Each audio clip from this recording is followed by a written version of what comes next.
I'm Kayla. I'm Anna. This is Laughs and Legacies. Back to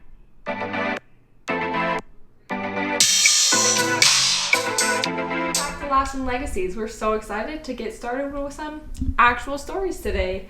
We got some work stories for you all, and 2 stories are actually from Anna, and then we have an anonymous story as well. So Anna will get us started. My first big girl job was in 2018. Kayla and I both were criminal background investigators. It was actually a really fun job. It was, honestly. We saw the craziest things at times too, but we were all behind a desk.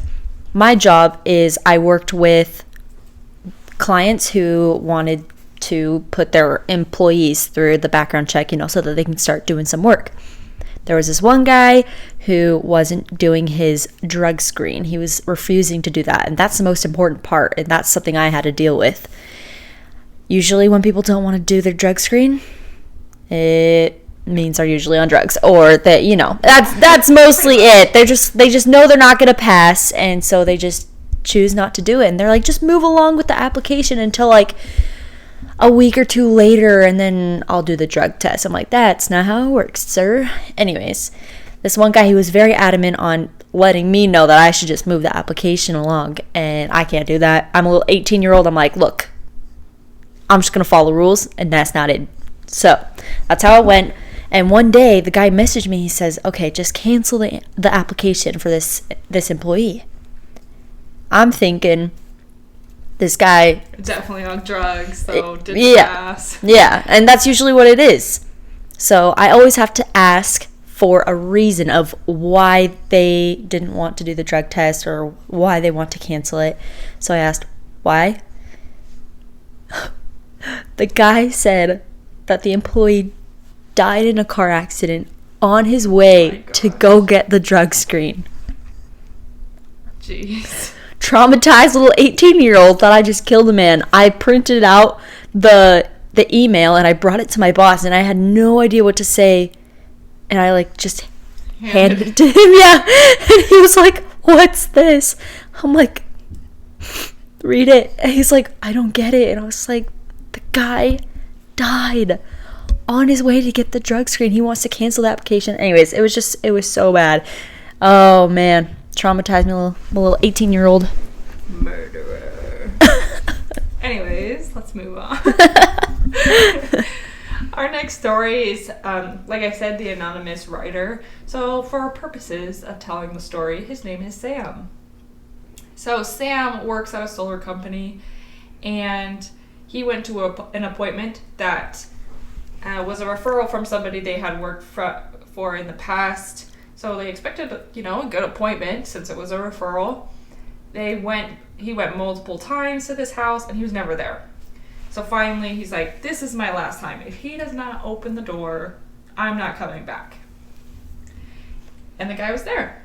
So the man that opened the door, and for purposes of visualization, Sam says that he is a big guy. He's tall, he's pretty muscular, he's a big dude.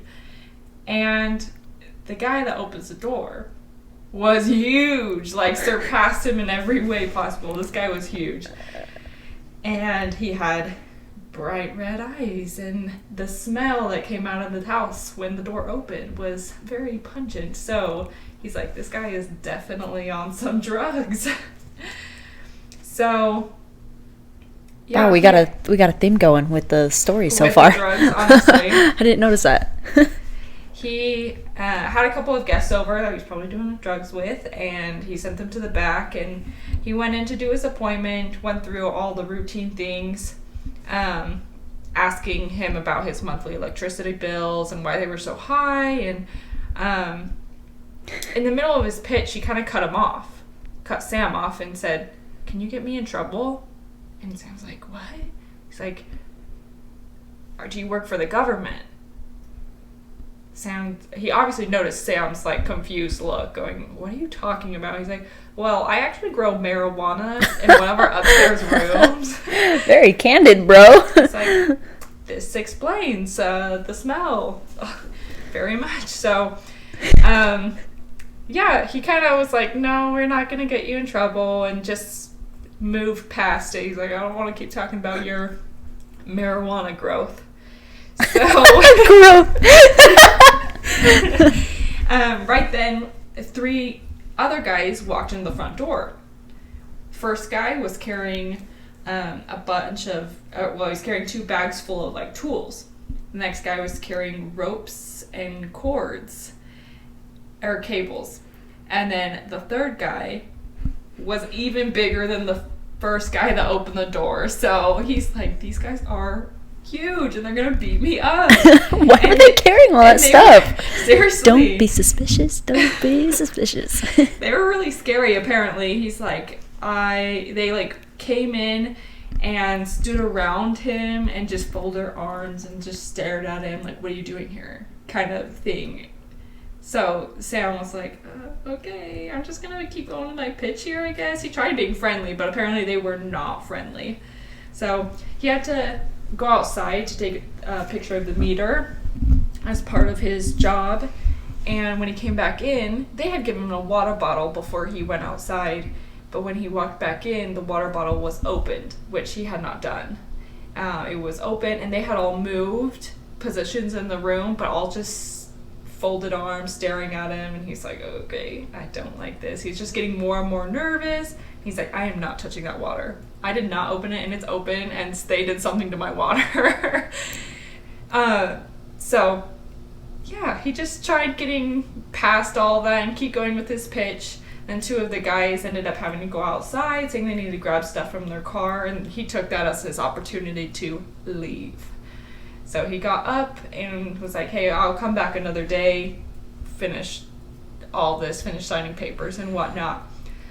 As he was walking out, those 2 guys were coming in with 2 more big bags, like big duffel bags. Maybe nothing was going on. Maybe Sam was just paranoid, but he was like so scared he did not go back to that appointment. Oh, life as a sales bro. Oh my gosh. Yeah. What do you do? I don't know. I'm so glad it wasn't me. I just sit there and like, I'd probably cry, honestly. If it was me, I'd just go, I'm gonna go home now. Look, Sam's biggest takeaway is probably like, man, missed opportunity. Didn't get the sale. They probably went, why'd you not sell it, dude? He's like, guys, you weren't there. Oh, that's a good one. Oh, that was funny. So, yeah, and the last story is also Anna's from a different job. This one doesn't have to do with drugs, so that's an upside. This one has to do with Mexican food. I was a waitress when I was 17, and everyone has to work in food at least once just to know. Never to do it again. Right. You were a waitress? No, I was a hostess at Texas Roadhouse. Yeah, never again, right? That was enough. I didn't even serve food, and I did not like it. Oof, man. Yeah, I was not into it. I did it for about 6 months, and on my very last day as a waitress, in the very last hours before the end of my shift, we had a huge party come in of 20 plus people. I had never gotten a big group of people my entire time working there, and that's because I begged not to have it. I sucked, you guys. I was not very good, and it stressed me out. You're like, I'm gonna purposely mess up my orders if you give me a party bigger than seriously. Oh man. Oh, I just knew it was gonna be a problem, especially because that 20 plus group was my family. I wasn't there, FYI. They did me dirty. I saw my mom. I was like, what are you doing? I remember whispering in her ear, like something like threatening. I was like, what is going on? Like, I'm gonna kill you when we go home. It was mom, dad, grandma, grandpa, my aunts and uncles, cousins, their babies, just the whole shebang. And they put them in the overflow room because it was a lot of people. And I was already upset. It was my last night, the very last hours I was working there. And I got a big party, and my family went out to eat without me, and I had to serve them. Big woof. And I'm a terrible waitress, and I was 17. Okay, I start serving them.